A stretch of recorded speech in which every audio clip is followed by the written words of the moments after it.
All right, thank you for sticking around. So I'll reintroduce our speaker here. Jason Tack is a wildlife biologist with the U.S. Fish and Wildlife Services Habitat Population Evaluation Team based in Missoula, Montana, where he works closely with the NRCS Sage Grouse Initiative to develop spatial planning tools for conserving sagebrush-dependent wildlife populations. Please help me welcome Jason again. Thank you. So yeah, today the title of my talk is Conifer Management in Context, Prioritizing Tree Removal Projects for Sagebrush in Woodland Obligates. So this is a project that I've been working on with the mentioned collaborators here for about the past 2 years now. And one of the things that's been really neat for me is typically I work on sort of developing these habitat-based models for wildlife to help guide management in terms of where the need is the greatest. But this is one of these projects where we actually sort of go back, use those models, and audit past conservation practices to see how well we're doing, and then also inform future treatments for really a broader wildlife community than just one species. So it's been a fun project to work on, and I'm happy to share it with you today. So I'm going to be talking about conifer removal in the western U.S. and sagebrush systems, and this is largely pinyon juniper woodlands. And so you can't really talk about that without talking about sage grouse, which is our currency and really the critter that guides where we go for this management practice. And so, you know, conifer and sage grouse wasn't really on my mind until this paper in 2013 came out by Sharon Barak-Murdo, who looked at all these different factors that sort of lead to lek persistence in Oregon. And she found that one of the things that actually popped is this severe decline in the probability of a lek remaining active with increasing canopy cover of conifers. As little as 4% conifer cover in this landscape basically reduced the probability of maintaining a lek to zero. And that's a really small amount. You know, the analogy I always like to use is that's about 2.5 checkers on a checkerboard if you think about just the footprint of impact that's out there. And so that really opened my eyes because that sort of impact, you know, that low density of a disturbance but having these disproportionate population effects is kind of tantamount to some of our more anthropogenic factors that lead to population declines for sage grouse in terms of urban development, energy development, or tillage agriculture. And so it really shaped my mind that this is probably a much bigger issue than I realized. Now, since that paper's come out, there's probably been about 17 different pieces of work that have tracked sage grouse and conifer to get at the mechanisms of why we see that population level impact, and then also track how management through conifer removal can benefit that. And so really briefly, you know, the way I think about understanding impacts to populations starts at this ground level and goes up. So we basically have the behavior, the choices that individuals make, how those choices influence their demography or survival, and then how those two things propagate to population dynamics, basically the occurrence and abundance of these species. And so I'll just summarize, you know, basically what's been found over the past couple of years. So basically, when sage grouse are among conifers, they avoid it like the plague. We found studies that show they avoid placing nests in areas with this little 3% canopy cover. So again, very small impact, but disproportionate effects in terms of behavioral avoidance here. When they can't avoid it, they suffer demographic consequences. So again, when they're nesting or raising broods in these areas that are encroached with conifers, their probability of nest success and brood survival both go down. And then if we actually look at survival rates of adults and juveniles, we find that when they encounter conifer, they move at faster rates, and when they move at faster rates, they die at higher rates as well. So basically, the three, you know, major pillars of sage grouse population demography, nest success, brood survival, adult survival, all negatively impact when you have a landscape with conifers. And so there's been a really, you know, massive response by management. Our next speaker is going to detail this much better, but basically we're starting to bring this practice to scale and go into these watersheds where we have encroaching conifer into our sagebrush landscapes and remove these areas. And so some of those same studies that I just mentioned, we're actually tracking grouse during removal, so we have sort of a before-after control impact design in terms of how populations have responded. So again, going back to behavior, once that conifer is moved, sage grouse almost immediately start using it. You know, I always remember a story of a graduate student who was, you know, VHF tracking a female, and she was basically following the masticator into a conifer removal project to nest.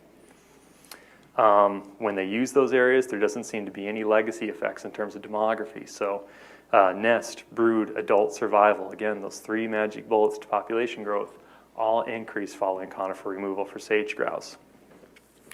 And one of the really neat things is we're starting to see this benefit realized at population scale. So basically a new study that's coming out combine that individual demographic data with population counts that are LEX, and they're finding that we're having about a 20% increase in lambda or population growth from treatment, which is really phenomenal when you think of, we don't have a lot of management practices out there that show we can actually turn the needle in terms of improving our populations for sage grouse. One of the neat things is that these benefits extend to other players in the sagebrush community. So, a sagebrush, or sage grouse rather, there are focal species for sagebrush management, but there's the 350 other critters out there that we're intending to benefit as well. And there's been some past work that show that some of our sagebrush obligates or sagebrush dependent wildlife, brewer sparrow, green-tailed towhee, at sites where they went in and removed conifer, they're noticing 50 up to 66% increase in counts at those areas. In some past work by Patrick Donnelly then showed that, yeah, not only do they benefit from it, but if we look at where we're targeting conifer removal for sage grouse, those seem to align with high population centers for these songbirds as well. So there's a good alignment in terms of where we're targeting and known benefits to sagebrush dependent wildlife other than sage grouse. So it's really unequivocal in my mind, the benefits of conifer removal, targeted conifer removal for sagebrush obligate wildlife. But one of the pervasive questions that's really cropped up over the past couple of years is, are there unintended consequences to this practice? Are we sort of robbing Peter to pay Paul in terms of some woodland obligate species, critters that depend on these pinyon juniper woodlands as well? And so that's the question we really wanted to ask today. The first thing I wanted to do is just pull out, okay, who are the major players in this landscape in terms of songbirds? I just had the list of sagebrush and woodland obligates that sort of kind of kept cropping up in terms of who uses this landscape within the sagebrush ecosystem, who are typically species of concern, and then just pull out breeding bird survey trends in terms of how are these populations doing over time. Interestingly, if we look at the sagebrush obligates, they sort of follow this paradigm of a degraded sagebrush landscape. We have declining trends for brewer sparrow, sage thrasher, green-tailed towhee. Conversely, our woodland obligates also fit that paradigm of an expanding, encroaching footprint of pinyon juniper woodlands where we have increasing trends of juniper titmouse, ash-throated flycatcher, gray flycatcher. And there's one notable exception to this though, and that's the pinyon jay, who's probably been declining faster, more severely than any other land bird in this system. So going forward, I'm going to focus on these 4 declining birds that may have competing interests in terms of what we need for habitat out there.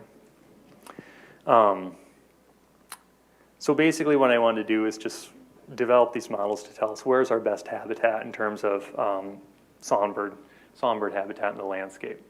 And so again, we started with these 9 different species, and basically is BBS data. So this is it's a citizen science-based road survey. We've got these 50 point counts along a route. So you can see that basically those little lines are the footprint of where these are taking place.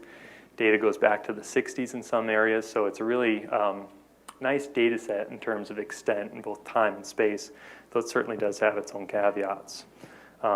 Basically, we took data from each of those 50 point counts, figured out where they're at in space, and then summarized a bunch of things that we knew influenced settling patterns of these birds. Basically, what are the landscape and local factors that give rise to variation in abundance for each of these critters? So that's things like the type of land cover that's out there, fire history, not just immediate, but also at a fairly larger temporal scale, weather and climate patterns, again, local and broader scales, things like topography as well. And so we just kind of ran them through this Plinko board of modeling, said basically, what's the best predictive model in terms of making a map, because that's really what we're interested in, and that's how we predicted map surfaces of variation abundance. So I'm a really poor cartographer. Brady's not, and the team with the SGI web app, and so basically all these layers are available on the Sage Grouse Initiative map. I believe it pops up if you just open the page. And so one of the things that's neat is that you get this nice picture of sort of range-wide distribution for any of these 9 critters that you might be interested in, but then you can really dial into landscapes too and get this 30-meter resolution look at what our predicted variation in counts and index to abundance is going to be in this landscape. So you might be interested in, say, sagebrush sparrows south of Boise for some planning purpose, or maybe you want to go down to the southern Great Basin, you're interested in pinyon jays at a closer look. You can really get in there and play with that data if you go to the web app. So once we had developed those models, we wanted to take a retrospective look and say, how have we done with past cuts? So an efficient targeting scheme would basically say that we're aligning our conifer cuts for sage grouse with higher than average predicted distributions for these sagebrush obligates that we know are declining and that we know benefit from conifer removal. Conversely, we probably want to avoid pinyon jay habitat as much as possible. We don't want to remove trees on the landscape from important areas for pinyon jays. And so basically what I did is took the SGI cuts, so these are conifer removal projects, each of these dots, the bigger the dot, the bigger the project, and basically summarized, pulled out the predicted distributions for all those critters and compared that to the available background. And basically just fit a quick model that says, did you favor or avoid any of these particular critters? What we found is that those 3 declining sagebrush obligate or sagebrush dependent songbirds all cuts favored areas with higher predicted counts for those birds. So it seems like even though sage grouse are our metric going forward, we're extending these benefits to these other species. We know respond well to this management. Unfortunately, we found that we also avoided areas with higher predicted counts for pinyon jays.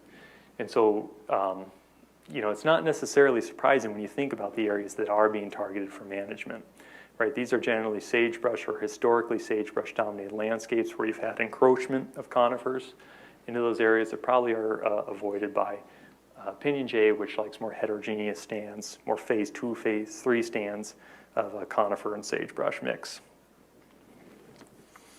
And so lastly, you know, once we took that look back and said that, yeah, we're probably doing a pretty good job, but now that we have all these pieces of information, we can probably be even more judicious going forward in terms of where we target.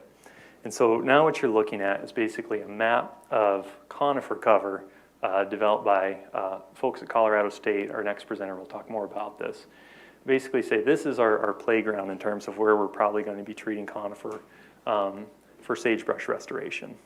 And we're going to continue to target those areas of low, you know, early successional conifer cover. And we're still going to use sage grouse as a currency, right? So basically, where should I go in this landscape, knowing basically where the breeding density ranges for sage grouse? You know, but now that we have songbird information, we say, well, let's add our sagebrush obligate songbirds as a conservation feature to this decision that we're making as well, and make sure that we're targeting areas that complement where they are. And then importantly, we now have information on pinyon jay, the declining woodland obligate that we're concerned about. And let's make sure that as we prioritize cuts for the future, we avoid these critters like the plague. And so basically what you're seeing now is the results of that optimization work that said, within this landscape, basically this is comprised of a bunch of smaller hexagons. Where am I more likely to go, those are the warmer colors, to meet all those 3 objectives, where I'm going to target low canopy cover, I'm going to hit sage grouse, I'm going to hit brewer sparrow, I'm going to avoid pinyon jay. Those warmer colors or more selection frequencies say that's the landscapes that we're going to target to meet all those objectives. And of course the blue areas are the areas we're going to avoid. And so it's neat because it really does fit ongoing management, as we found from our retrospective look, right? Southern Oregon's seems to pop quite a bit. Northwestern Utah. Areas that we're heavily invested in terms of conifer management are areas that are popping in this map, even now that we've added these, in a more quantitative fashion, we've added these conservation features to the map. And so that finished up the work. I'm happy to take a question or two if we have time.